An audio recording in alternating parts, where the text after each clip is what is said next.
Hi everyone, welcome to the second episode in this series about the SKY130 ROM compiler I'm working on.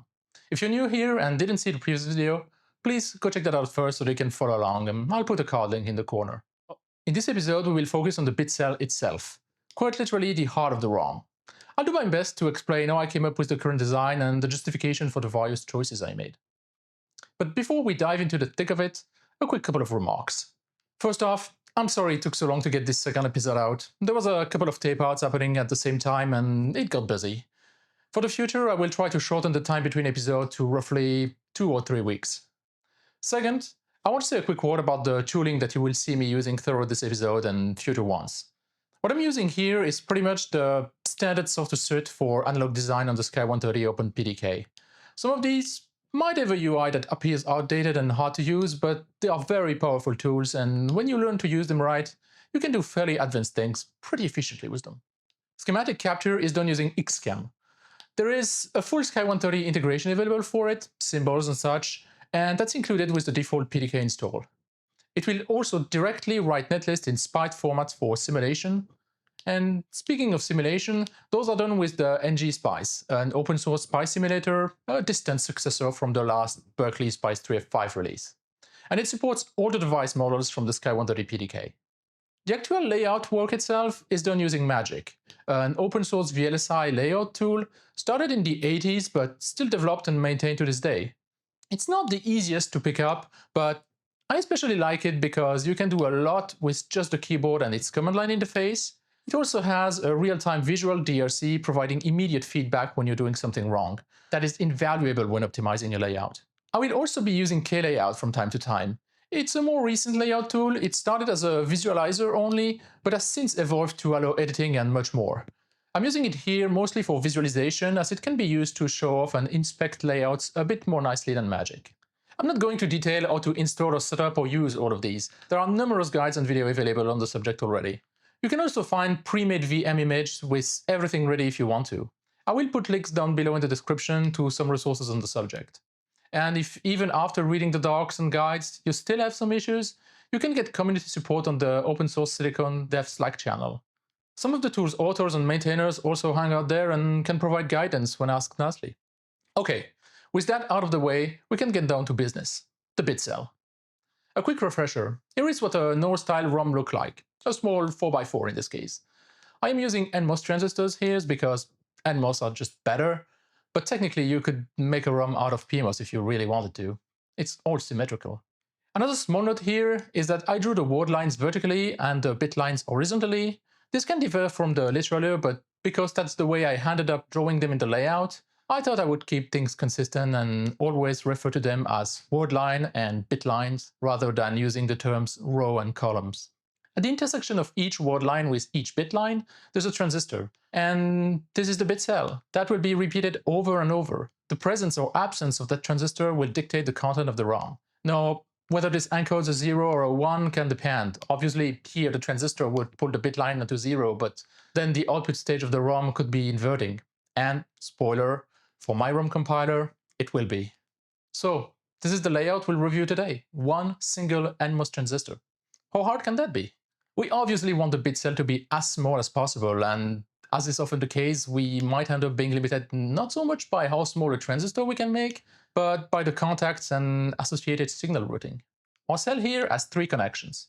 The word line and the bit line, of course, but also ground. I can't go through all the iteration that led me to the final cell dimensions, first because I don't remember them all, but then even if I did, it would take forever. As you can imagine, and as it always is, it's all about trade-offs and various things having to come together that you only find about later.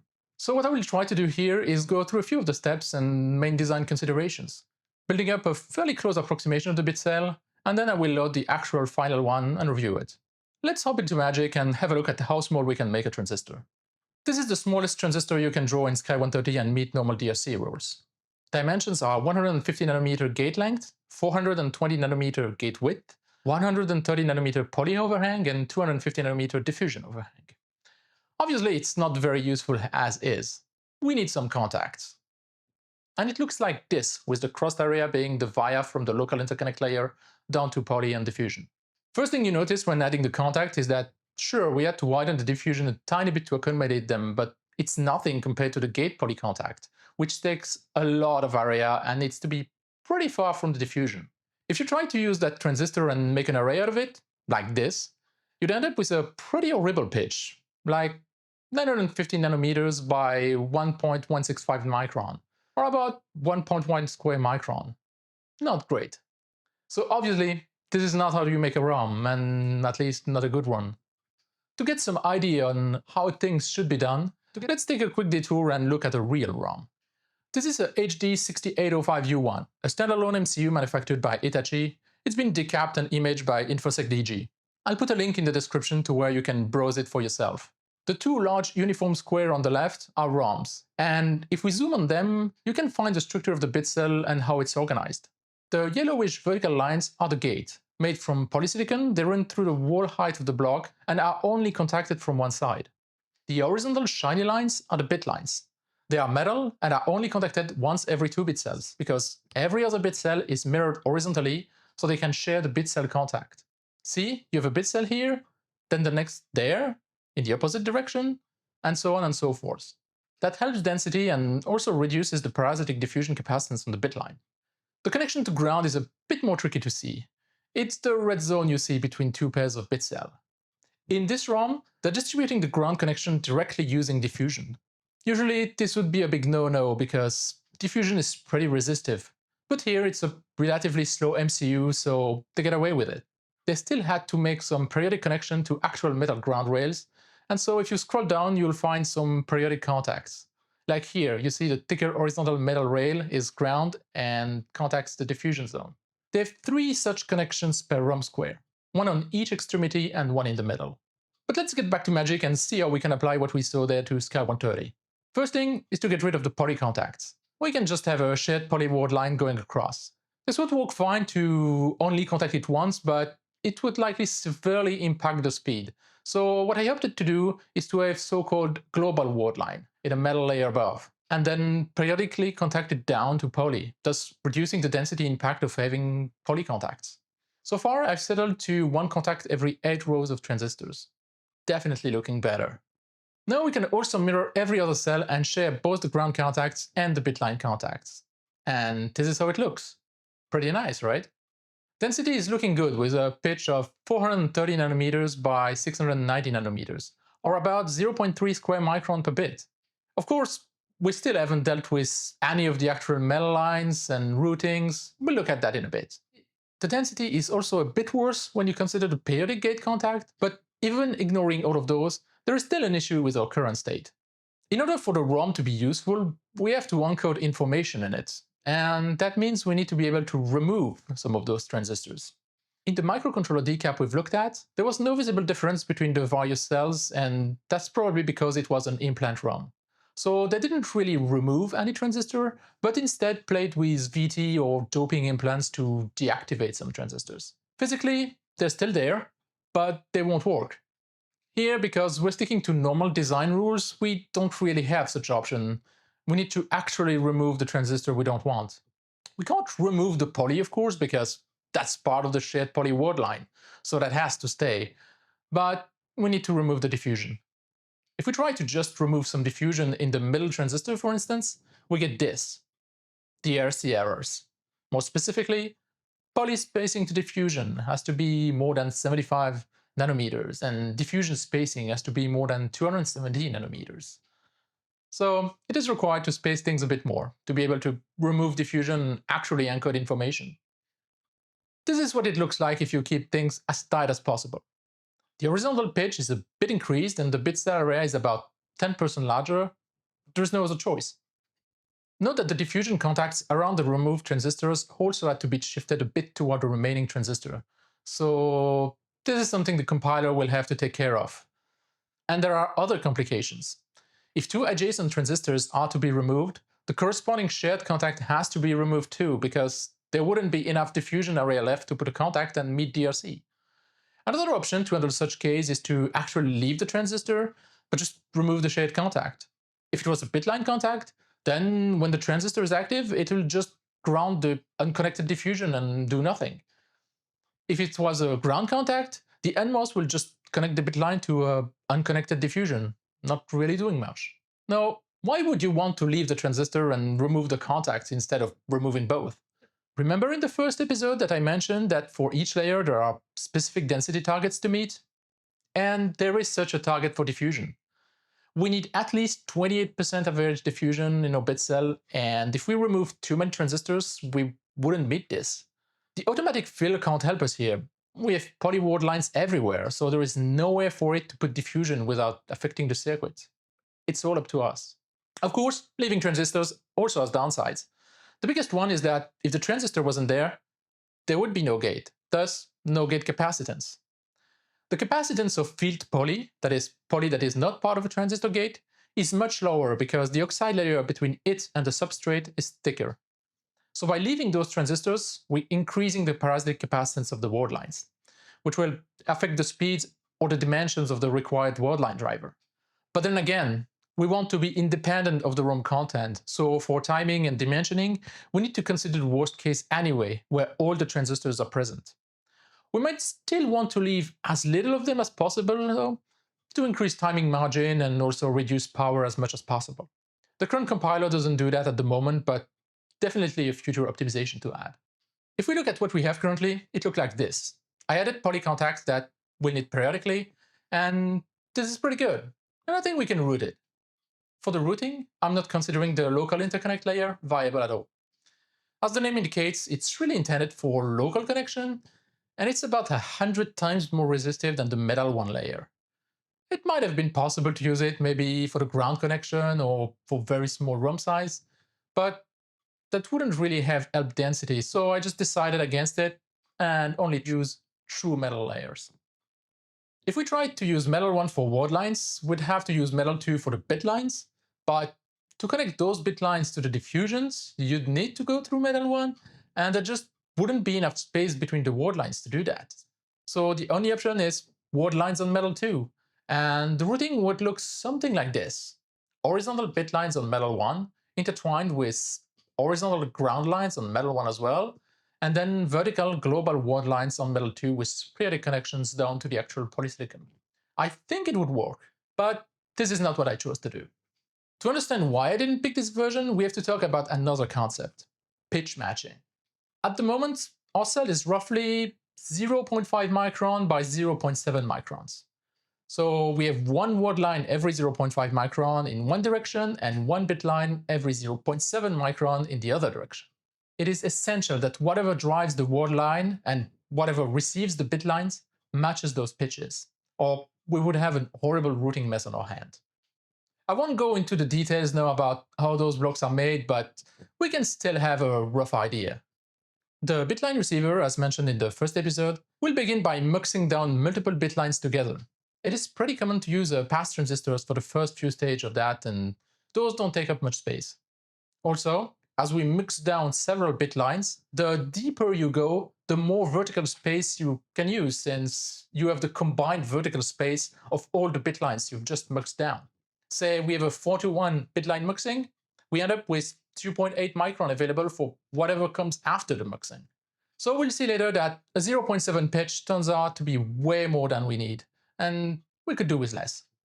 On the other hand, the word line periphery, at the end of that circuitry, what will actually drive the word line, is a classic CMOS push-pull stage with one NMOS and one PMOS. And we obviously need one such stage for every word line. Let's take a look in Magic and how close together those can be. It would look something like this. For simplicity, I've only drawn the NMOS side, but you can imagine the PMOS would just be stacked vertically. To increase compactness, I've also shed the power rail contact between two adjacent drivers. It kind of looks like our bitcell, except one of the contacts we can't share since it's the actual word line output. And that costs us a lot of space. The average pitch we can achieve here is a bit under 0.7 micron. That's pretty far off the 0.5 micron we need to match the bitcell pitch. Of course, we could find some workarounds like stacking two layers and a bit of creative routing. But don't forget that here I only draw the NMOS, and a tiny one at that. In reality, there would also be a PMOS, and they would be larger, and there's also all the rest of the circuitry, address decoding and such. So having to stack two of everything would take quite a bit of area. Wouldn't it be great if we could trade off a lower bitline pitch for a bigger word line pitch? Well, we can, and that's exactly what I did. This is the current option we are considering. I've just added a few more word lines and labeled the shared ground contacts.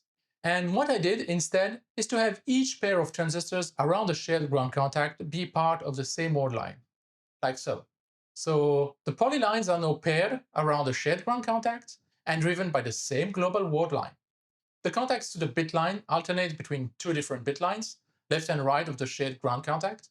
In effect, we now have a new word line every 1 micron, and we have 2 bit lines per row of transistors, which mean 1 bit line every 0.35 micron. We doubled our word line pitch at the cost of halving our bit line pitch, exactly what we needed. There's a tiny complication though. Remember, not long ago I said that to encode information, if two transistors were adjacent, we could remove the shared contacts and leave the diffusions? Well, it was fine before, but with the new structure, if we remove the shared ground contact and leave the diffusion, we're now contacting two different bit lines. They're both encoding the same value, so functionally it should still be fine, but some of the dynamics might be affected. I can't really dig deeper here because, first, to be honest, I only figured that out when writing out the explanation for this video, and second, it would just take too much time here. I just wanted to point it out. It's nothing unsolvable. We'll just need to account for it in our analysis and see if we can leave only one of the diffusion and still meet our density targets. I think it's time to hop into Layout to explore the final layout in situ in an example generated ROM. This is the core of a generated ROM that was taped out on TinyTapeout09. I will isolate the bitcell array and disable most of the layers for clarity. For now, I will just leave the poly in red, the diffusion in green, the contacts in orange checkmark pattern. If we zoom a little, we can clearly see the structure that I was presenting before, with the long polylines pairs contacted periodically every 8 rows diffusion. And in those rows of diffusion, you can see the information encoded, sometimes by removing diffusion, or some other by removing some contacts. If you pay close attention, you can also see the poly contact is slightly shifted for every other pair. That's needed for some clearance and via enclosure in the metal 2 layer. We'll see that later. There is another vertically periodic pattern. I'll enable the top layer in dark yellow. So far, I've always referred to the bit cell as having 3 terminals, but of course, there's also the substrate. We don't need to contact it at every cell, but from time to time, we need a tap. Thankfully, it's wired to ground, which we already have available on metal layers, and it doesn't need to be contacted very often, so the impact on ROM density of having a row of tap every so often is pretty small. Let's move to the upper layers. I'll only enable the local interconnect layer temporarily. As you can see, there's really nothing interesting here. As noted before, I didn't really want to use that layer due to its high resistivity. So it's really only used as a pass-through to the real metal layers. It did come in handy for the poly contacts though, allowing me to shift them sideways a little bit. That's why you see those elongated rectangles from time to time. One thing to note though is the periodic rectangle over the bit cells are larger than what is strictly necessary for via enclosures. And this is again for density reasons, to make sure that we end up within the target range. Let's move on to the real metal layers now. I will zoom in a bit and re-enable poly and diffusion so we can see where we are. I will also enable metal 1 layer in blue, along with the via going down in gray and up in dark blue. You can see continuous strips of metal 1 running vertically. This is all ground, contacting down between 2 polylines of the same pair as needed. This is also what will be used for the taps periodically. And then you get plenty of small rectangles to contact the bit lines, some shifting up a bit and some shifting down a bit, in alternating fashion to contact either bit line corresponding to a given diffusion. And again, those little metal 1 square are bigger than what is strictly required by DSC via enclosure. You guessed it, to meet metal 1 density rules.